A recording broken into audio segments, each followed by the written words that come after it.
Bonjour et bienvenue dans Vers l'avenir, le podcast de RG Dessin où on explore l'univers des façades, du mur rideau et l'enveloppe du bâtiment sous des angles techniques, des angles innovants et surtout des angles humains. Aujourd'hui, on plonge dans un sujet qui colore littéralement nos villes, la peinture appliquée à l'aluminium et aux composantes architecturales.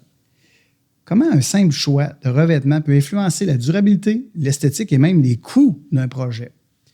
Pour en parler, ça va être simple, on reçoit un expert du domaine, M. David Nadeau, propriétaire et président de Giltech Canada, une entreprise québécoise spécialisée dans l'application de peinture liquide et en poudre sur l'aluminium, le PVC et différents autres métaux. Avec son équipe, il accompagne architectes, fabricants et entrepreneurs pour livrer des produits qui répondent aux normes les plus exigeantes du marché. David, bienvenue au podcast. Bien, merci de m'accueillir à votre podcast. C'est un plaisir d'être là aujourd'hui puis de discuter et de partager notre passion commune dans l'industrie de la fenestration et de la vitrerie. David, on entend souvent parler des deux grandes familles, peinture liquide, peinture en poudre. Peux-tu me donner un peu c'est quoi les deux grosses différences? Oui, absolument. En fait, la peinture en poudre, c'est une peinture qui le dit est en poudre, donc c'est une molécule très fine qui va être chargée électrostatiquement lors de l'application. Et puisqu'elle est chargée électrostatiquement, elle vient se coller à la pièce métallique qu'on peinture pour être ensuite emmenée d'un four puis être cuite. Et par la suite, c'est comme ça qu'elle adhère. Tandis que la peinture liquide, c'est un peu le même principe. On a deux familles, de la peinture liquide cuite, la peinture liquide non cuite. Principalement dans le domaine architectural, on retrouve la peinture liquide cuite. Donc, celle-ci va être aussi chargée électrostatiquement pour adhérer à la pièce, d'en consommer moins aussi par le fait même, quand on applique, avoir moins de pertes. Puis l'étape d'après, elle s'en va dans le four se faire cuire différentes recettes selon le type de peinture. Et c'est le processus standard. Super. Si on compare les deux, c'est quoi les forces, les limites de chacun d'une? Oui. En fait, la peinture, je vais commencer avec la peinture en poudre. La peinture en poudre, elle a des avantages. Les avantages qu'elle a, c'est, je dirais, ça a une très faible émission de COV dans l'atmosphère. Ça en est une. Elle a un film sec plus épais. Donc, on parle de 2 à 3 millièmes d'épaisseur de peinture qu'on retrouve une fois cuite. Par contre, les avantages, moins de souplesse, donc elle est plus rigide, plus dure, ce qui est un positif dans un sens parce que lors de l'installation ou d'un chantier, il va résister un peu plus au graphing qu'une peinture liquide. Les avantages du liquide, les désavantages, les avantages, c'est que tu as une gamme infinie de couleurs. Donc, tu peux faire de petits lots de couleurs plus facilement en liquide. Elle a un film sec moins épais. Ça permet une plus grande flexibilité aussi, donc des pliages ou des feuilles, des tôles, des choses comme ça. C'est pas recommandé, mais c'est possible de plier après peinture. Donc, c'est des avantages qu'elle offre. Et sur le volume aussi, par rapport à la poudre, si on veut une couleur précise, il faut faire une batch, un volume assez important pour l'obtenir. Tandis que le liquide, on est capable de faire des beaucoup plus petits lots à un prix raisonnable. Donc, c'est principalement les deux grandes distinctions entre la poudre et le liquide. J'entends qu'il n'y en a pas une meilleure que d'autres. Il y en a une qui va tantôt t'aider pour avoir plusieurs types de couleurs, plusieurs variations. Un autre peut-être un peu plus sur la robustesse. On parle de robustesse, puis on s'en va vers le choix de ces peintures-là quand on va à l'extérieur versus un produit qui va à l'intérieur. Y a-t-il des choses à savoir sur la peinture par rapport où est-ce qu'elle est située? C'est sûr, absolument. Là, il faut le choix du type de peinture est beaucoup déterminé par l'environnement dans lequel elle va se retrouver. Donc, si c'est un environnement avec beaucoup d'exposition au soleil, et quand on dit beaucoup d'exposition au soleil, on parle plus de l'exposition du soleil du Québec, là. Oui. Une exposition au soleil comme en Floride, ou au Québec, on pourrait retrouver des endroits sur le bord de la mer où qui va être exposé beaucoup plus au vent salin, qui va attaquer beaucoup plus la peinture. Bon, c'est des facteurs qui sont très importants dans le choix du type de peinture. Et évidemment, si c'est de la peinture pour l'intérieur du bâtiment ou l'extérieur, ça détermine grandement le choix de la peinture. J'imagine que ça doit vraiment influencer le coût. S'il y a des peintures qui sont extérieures-intérieures, il y a plus d'étapes. Est-ce que je me trompe? En fait, la peinture extérieure, si on y va dans les grandes familles, c'est dicté, puis il y a des normes. Il y a une norme, puis on en entend souvent parler, la norme AMA pour tout ce qui est de la peinture sur de l'aluminium. Donc, on a différentes normes. On a la norme la plus haute, qui est la 2605, qui est une norme qui dicte qui a des critères précis de décoloration, de farinage, puis d'adhésion aussi, évidemment. Donc, cette norme-là, c'est la plus haute de l'industrie. Puis c'est cette norme-là qu'on va souvent retrouver qui va être recommandée, puis je dirais exigée dans les environnements plus difficiles, comme sur le bord de la mer ou dans des environnements exposés beaucoup au soleil ou à la pollution aussi. Au Québec, l'hiver, c'est un commerce avec une devanture sur le bord d'une rue où la charrue passe, laisse du calcium l'hiver, pendant tout l'hiver. Ça se peut là, que je recommande une peinture qui est plus 2605, donc la plus haute norme de l'industrie. Par contre, si c'est un bâtiment qui se retrouve plus à l'intérieur du Québec, dans des conditions normales, bien, une peinture 2604 va être une bonne peinture également là, pour le projet. Donc, et ce qu'il y en a au niveau de la peinture qui rencontre la norme 2603, bien, c'est beaucoup plus une peinture qu'on recommande pour l'intérieur du bâtiment. Oui, il y en a qui l'appliquent puis qui est pour des projets à l'extérieur, mais elle a une durée de vie beaucoup moindre par rapport aux deux normes. Puis, pour répondre à tes questions un peu, Vincent, sur c'est quoi les avantages, je dirais qu'aujourd'hui, la peinture 2604, 2603, les coûts sont de plus en plus rapprochés. Donc, le gain ou l'avantage pour une entreprise d'y aller avec la 2603 au lieu de la 2604 et pas si énorme que ça pour s'acheter la paix d'esprit, là, si on veut, au final, sur un projet. Ouais, parce que j'entends là, vraiment que selon les numéros, les normes que tu viens de me nommer là, tu n'auras pas le même résultat. Puis ça vient avec ton besoin de qualité de produit. Où est-ce que tu vas aller l'appliquer? Au premier étage, sur le bord d'un boulevard, au 30e étage, ça peut changer si on est dans du résidentiel, du commercial, qu'il y a plus de passages près des produits. Exact. J'aimerais ça qu'on embarque, que tu m'expliques vraiment comment que ça se fait techniquement l'application de chacune des affaires. Que ça soit la peinture cuite, c'est quoi les grandes étapes? Puis ensuite de ça, la peinture en poudre.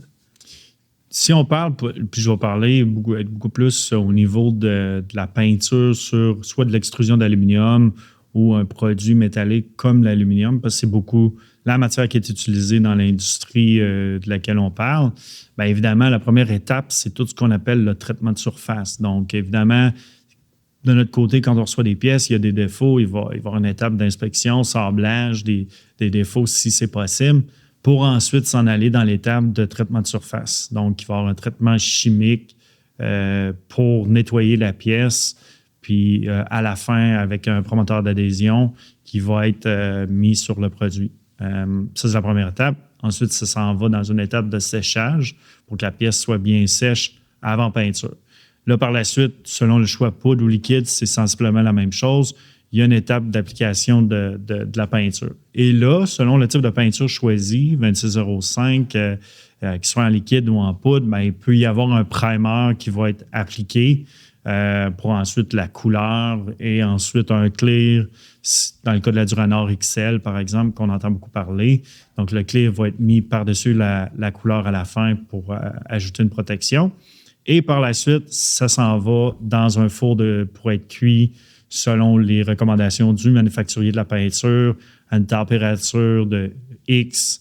Et là, le métal, c'est bien important aussi. Des fois, on entend « c'est 10 minutes la cuisson à 400 degrés Fahrenheit ». Oui, c'est 10 minutes, mais la pièce doit être à 400 degrés pendant 10 minutes. Donc, tu as un meneau qui est 3,8 d'épais, va atteindre cette température-là, va prendre beaucoup plus de temps à atteindre cette température-là qu'une feuille d'aluminium de 0,5, par exemple, qui, elle, va venir à cette température-là très rapidement.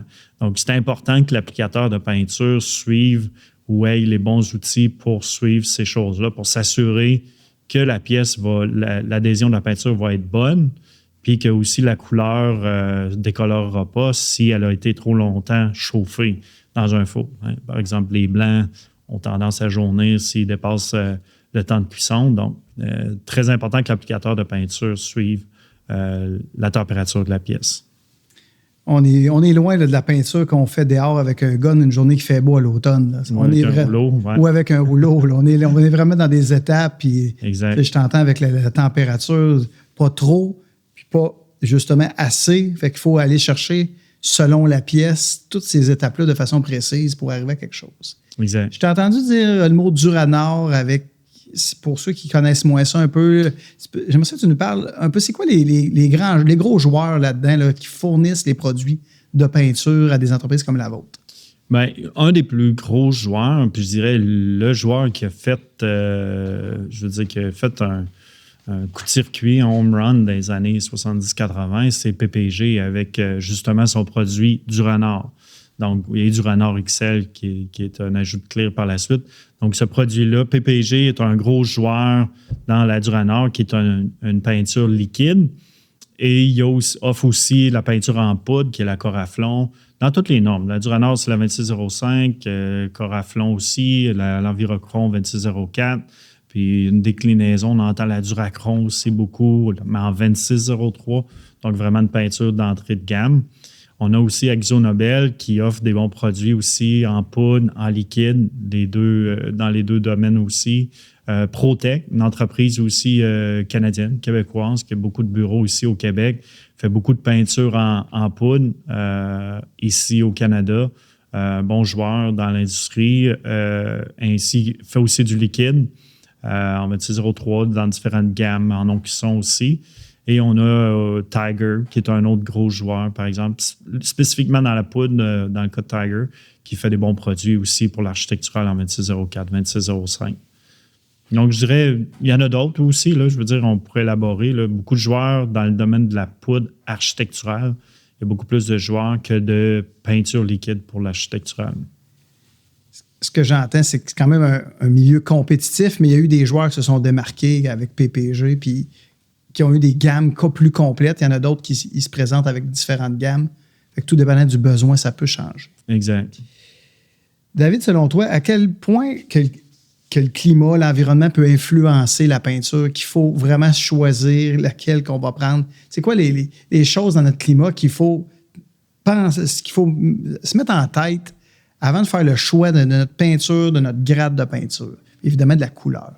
C'est une bonne question. Je pense que ça part dès le départ avec l'architecte qui travaille sur le projet et les différents partenaires qui sont là, évidemment. Donc, de connaître l'environnement, le milieu où est-ce que le bâtiment va être construit. Qu'est-ce qui influe, les influences environnementales qu'il pourrait y avoir sur la peinture à la fin. Donc, ça, c'est la première chose. Comme on a parlé tantôt, l'ensoleillement, l'exposition au soleil, une façade au soleil beaucoup durant le jour, la chaleur aussi. Donc, on sait que c'est des choses qui font vieillir plus rapidement n'importe quel produit. Donc, ça, c'est une des choses. L'exposition aussi au vent salin ou à des éléments qui affectent la peinture, comme la pollution, ces choses-là. C'est des choses à considérer. Ça peut paraître banal, mais des fois, un bâtiment qui va être exposé à une usine pas loin d'un entrepôt de sel ou quoi que ce soit, puis que le vent il pousse ça à tous les jours vers vous, bien, ça se peut que la peinture soit affectée plus rapidement que si c'était ailleurs.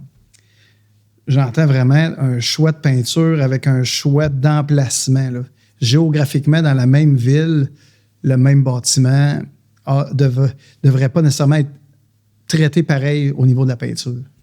Généralement, je dirais, effectivement, c'est sûr que dans une même ville, il y a différentes choses. On prend la ville de Montréal, tu peux être sur le bord de l'eau, comme tu peux être plus au nord, puis être moins affecté par ces choses-là. Donc, oui, c'est un fait que le choix du type de peinture est important, influence beaucoup. Par exemple, au centre-ville, ça va être une autre chose. Donc, c'est toujours important de bien choisir son type de peinture lors de l'élaboration du projet. La peinture, c'est pas juste la fenestration, c'est plein de corps de métier sur un bâtiment. On pense au revêtement extérieur, les pliages. Il y a plein de places que c'est peinture. Ouais. Les écarts. Les gens, un blanc, un vert, un blanc, un noir, c'est facile. Mais quand tu as deux couleurs très proches, puis on commence à avoir un écart, c'est rapidement agressant. C'est quoi qu'on fait pour que notre bâtiment soit harmonieux dans tous les types de produits qu'il va avoir sur le même bâtiment? Bien, une des premières choses, c'est récent dans le fond, je suis propriétaire de l'entreprise depuis environ 1 an, donc j'ai beaucoup appris durant la dernière année. Une des observations que j'ai pu voir, constater aussi dans les différentes problématiques comme tu soulèves d'écart, c'est que parfois, dans un même projet, il y a différents corps de métier ou différents intervenants qui sont impliqués et ceux-ci ne travaillent pas nécessairement ensemble travaillent ensemble, oui, mais ont des sous-traitants en peinture qui sont différents. Par exemple, si tu peux, la personne qui fabrique les murs rideaux va travailler avec un applicateur de peinture X, va se faire spécifier une couleur métallique. Je donne un exemple, gris métallique de Gentech, par exemple, le 5P4. Donc, va vouloir faire appliquer cette peinture-là. Va aller chez un applicateur X qui va le faire en poudre. Oui, la couleur, c'est proche du 5P4. Mais on arrive, quand c'est le moment de l'installation, de recouvrir le revêtement. Même couleur est spécifiée, mais la personne qui fait les recouvrements extérieurs, les pliages, travaille avec un autre applicateur de peinture qui, lui, n'utilise pas le même produit, mais font spécifier la même couleur. Bien, tu arrives au chantier ou tu arrives à l'installation. Si ce n'est pas le même fabricant de la peinture qui a été utilisé dans les 2 projets, bien, il va y avoir un écart. Que ce soit une couleur solide, une couleur métallique, c'est très important. Si j'ai une recommandation à faire, c'est de toujours demander des échantillons dans un projet, d'obtenir autant que ce soit dans cet aspect des murs rideaux, des pliages, demander des échantillons pour vous assurer d'avoir la même chose une fois rendu sur place. Ouais, tu insistes beaucoup ces échantillons. Là. Pourquoi pour toi c'est très important? Là? Parce que c'est ça qui va faire foi de tout. Quand on demande un échantillon en tant que client qui demande à un applicateur de peinture, c'est l'engagement que l'applicateur de peinture fait. Je vais utiliser ce produit-là. Je t'envoie l'échantillon du manufacturier de la peinture, par exemple. C'est ce que tu vas obtenir. Donc, c'est important que dans le projet, que ce soit l'architecte ou demande des échantillons aux différents intervenants, mais d'un autre côté que l'entrepreneur général ou les différents corps de métier utilisent les mêmes codes de produits, les mêmes peintures dans le projet pour qu'il y ait une uniformité à la fin. J'entends vraiment là, qu'il faut qu'on se parle là, entre corps de métier. Si on est sur le même bâtiment, oui, c'est demandé rouge, mais ce rouge-là, s'il est en poudre, s'il est liquide, s'il est fait par PPG, s'il est fait par un autre fabricant, les petites variantes vont être affreuses, ce que j'entends. Bien, une des choses, tu sais, puis il y a des couleurs qui réagissent beaucoup plus à la lumière, le phénomène de métamérisme qu'on appelle. Oh, un peu là. Méta quoi? Mérisme, dans une peinture, tu vas avoir des pigments de différentes couleurs. Donc, quand tu as la lumière du jour qui reflète sur la peinture, bien, il y a parfois des pigments qui vont sortir plus forts que d'autres. Donc, c'est pour ça que c'est un autre bon point, demander des échantillons, c'est important, mais regardez-les à la lumière du jour pour les comparer. Parce que c'est ça qui va faire foi de tout. Dans un bureau, tu n'auras pas la même chose, mais allez à l'extérieur, regardez vos échantillons à l'extérieur obtenus. C'est là que vous allez vraiment voir s'il y a une différence ou si les produits sont pareils. Donc, c'est hyper important. C'est une recommandation que je fais. Puis pour en venir à ce que tu disais, oui, même rouge, mais quand le soleil arrive, tu peux avoir le même rouge, mais le lustre est à 35 % pour un, l'autre arrive à 45 %. Quand le soleil arrive d'un angle sur la bâtisse en plein jour, on voit la différence est assez extrême. Puis c'est des genres de choses qui peuvent virer au cauchemar facilement. Ah, c'est un cauchemar financier parce que là, tu as fabriqué, tu as peinturé, tu as installé. Puis le client, des fois, n'est pas nécessairement toujours proche de ton projet. Fait que des fois, tu as des grandes sections de faites. Exact. Et là, badang. exactement. La couleur ne fait pas. Il faut commencer. C'est pour ça, le temps, là, c'est vraiment juste du temps. C'est même pas de l'argent qui est investi au départ quand on demande des échantillons. Ça vaut de l'or. Ça vous évite d'avoir des problèmes lors de la livraison finale du projet. Là. Parce que si ton projet a été tout peinturé, puis on se rend compte que c'est pas la bonne couleur, est-ce que ça se repeinture? Une fois installé, pas vraiment. Là. C'est une peinture qui est cuite. Pour la plupart des projets, là, à 99,9 %, c'est des projets architecturaux, c'est cuit en usine, dans nos installations.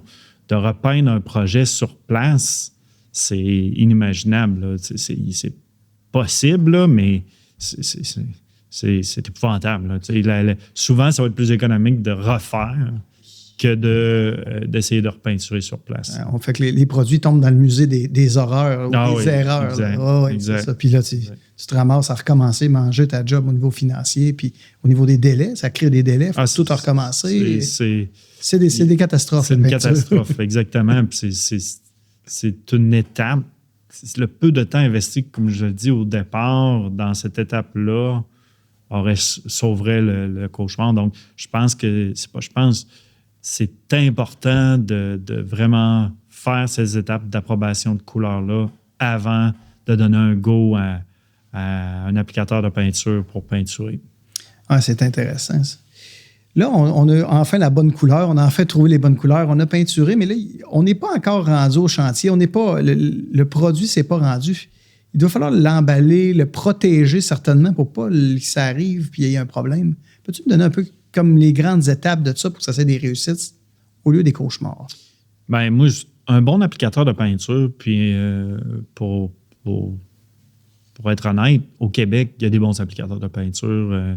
Je veux dire, mes compétiteurs sont bons aussi, on est bons, on a des distinctions chacun, mais je pense qu'à la fin, on rencontre la norme, AMA 2605. Quand tu as cette norme-là, c'est parce que tu fais les bonnes choses dans tes installations, pour tes clients, etc. Donc, ceci étant dit, on met beaucoup d'efforts, d'énergie puis d'argent dans un produit pour qu'il soit peinturé puis qu'il sorte de nos installations de qualité. Bien, lorsque ça arrive sur le chantier ou dans les usines de transformation qui vont transformer des meneaux ou des choses en fenestration, bien, ça serait dommage que ça soit endommagé ou que ça soit... il y a des scratchs, si on veut, partout sur les pièces parce que l'emballage, l'effort qui a été mis dans l'emballage n'a pas été mis là.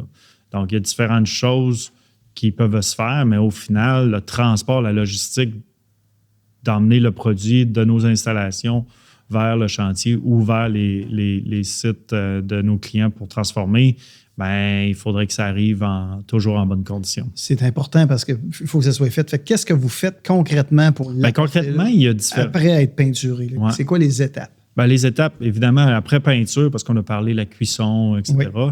Là, on est à l'étape d'inspection et d'emballage. Donc, évidemment, chez nous, on inspecte 100% des produits. Donc, tout est inspecté à 100% pour les défauts ou quoi que ce soit. Donc, s'il y a un défaut, ça retourne dans le processus, c'est repris à l'interne. Évidemment, ça va approcher le client. Par contre, j'aimerais être parfait, mais c'est pas possible. Ça arrive que des fois, il y a des choses qui vont chez mon client. Mais au niveau de l'emballage, par la suite, une fois inspecté, bien, il y a différentes méthodes selon les exigences du client ou selon ce qu'on observe aussi. On sait qu'il y a des produits qui peuvent être plus sujets à s'endommager selon le profilé. Donc, c'est important, de protéger la pièce. On s'assure de ne pas avoir des pièces en contact une sur elle le moins possible, que ce soit dans une pellicule qui soit émise ou un foam protecteur ou une membrane de papier protecteur. L'empilement aussi des pièces est important aussi. Donc, si tu as des pièces qui ont des formes spéciales, bien, il y a une méthode pour les empiler pour s'assurer qu'ils ne déforment pas durant le transport aussi. Donc, des fois, les transporteurs mettent un paquet par-dessus l'autre. Ce serait dommage que, rendu là-bas, le paquet au complet soit plié.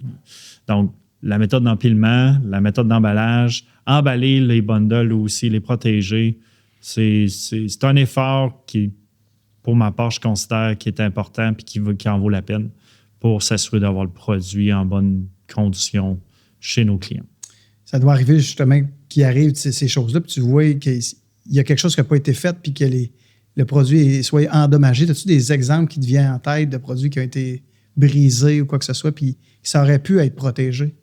Il y en a beaucoup. Là, des produits qui ont été... Même s'il y a une chose, c'est sûr, même si on livre un produit chez un client, ça arrive des bris dans l'usine ou dans l'installation. Donc, encore là, je reviens au choix de peinture là, qui est important. Si votre chantier risque d'avoir plusieurs corps de métier qui passent là puis qui risque d'être exposé pendant le temps des installations, mais choisissez une peinture de meilleure qualité, je dirais, là.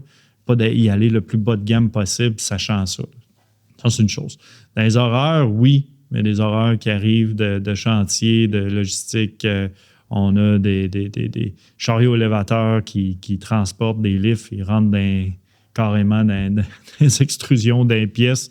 De mon côté, souvent, je livre des extrusions, donc il va y avoir un traitement qui va être fait avant installation. Donc, je ne dis pas que c'est moins grave, mais au moins, il y a une étape avant que ça se rende. Une fois que la pièce est assemblée et fabriquée avec le verre à l'intérieur, puis que là, la manipulation, la manutention n'a pas été bien faite, c'est un autre problème. Puis c'est un autre sujet, c'est un autre point aussi de dire, les pièces finales aussi, une recommandation, toujours bien les emballer une fois assemblées. Non, ça a bien du sens. Vous avez différents clients. Comment que ces clients-là sculptent votre service dans votre entreprise qui viennent influencer? Nos clients? Oui. Bien, notre base de clients, principalement, c'est des gens qui sont dans le domaine de la vitrerie, soit des vitriers, des installateurs, des fabricants aussi de portes d'aluminium, de fenêtres, des fabricants de fenêtres aussi résidentielles. Donc, c'est le type de clients là, beaucoup qu'on retrouve chez nous, dans notre usine. Comment qui nous influence? Bien, je dirais que c'est beaucoup plus l'industrie qui est influencée par, je dirais, des tendances. On le sait, autant qu'avant, le blanc était dominant dans tout. Aujourd'hui, le noir a pris une place importante. Puis là, ben, on voit beaucoup ces derniers temps du charbon qui est très fort, une couleur qui est gris foncé, qui est très, très, très tendance. Donc, de notre côté, on suit cette tendance-là, évidemment. On s'assure de toujours être là, d'avoir les produits stock aussi dans tout ce qui est tendance. Donc, évidemment, on participe aussi, on aide nos clients dans le choix de leurs couleurs pour s'assurer qu'ils suivent la tendance aussi. Ouais, je comprends que les produits mis sont avec le besoin vraiment là, du marché. Donc, les couleurs vont venir changer d'une année à l'autre selon ce qu'ils veulent. Est-ce que vos clients aussi peuvent des fois vous demander des demandes spéciales pour permettre d'améliorer vos procédés ou des choses comme ça? T'sais, chez nous, en ayant toute la gamme de produits à offrir, que ce soit poudre ou liquide, on a une équipe à l'interne qui peut développer n'importe quelle couleur en niveau liquide. Donc, tu peux arriver, des fois, on a des projets qui arrivent, j'ai une pièce qui me fournissent et dit, peux-tu me développer cette couleur-là? Je veux faire mes murs rideaux de cette couleur-là. Ben, on est capable de le faire. Donc, on peut supporter nos clients dans leurs besoins, que ce soit les plus flyés ou plus standards, je dirais. Donc, on peut les aider à développer les couleurs pour faire tout le processus avec leurs clients là, d'approbation des couleurs. Pour arriver vraiment à leurs besoins de clients. Là, on ne parle plus de couleurs tendance, mais de couleurs pour des projets.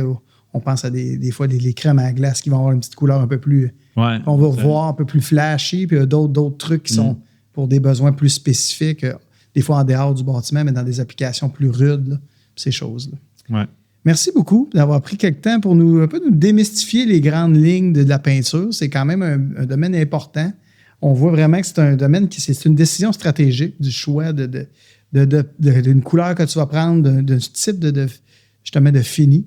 Fait que c'est super important ce que tu viens de nous montrer là, un peu de le réfléchir. J'entends beaucoup ça, le mot réfléchir, le mot échantillon, de prendre le temps de bien vérifier, valider, parce qu'on va réellement faire un genre de go-no-go si on n'a pas la bonne couleur, puis qui va être très dommageable pour le projet. Fait que merci à tous de nous avoir suivis. J'espère que vous avez aimé ça. N'hésitez pas à partager notre podcast et revenez-nous pour le prochain podcast dans le domaine de la vitre. Merci.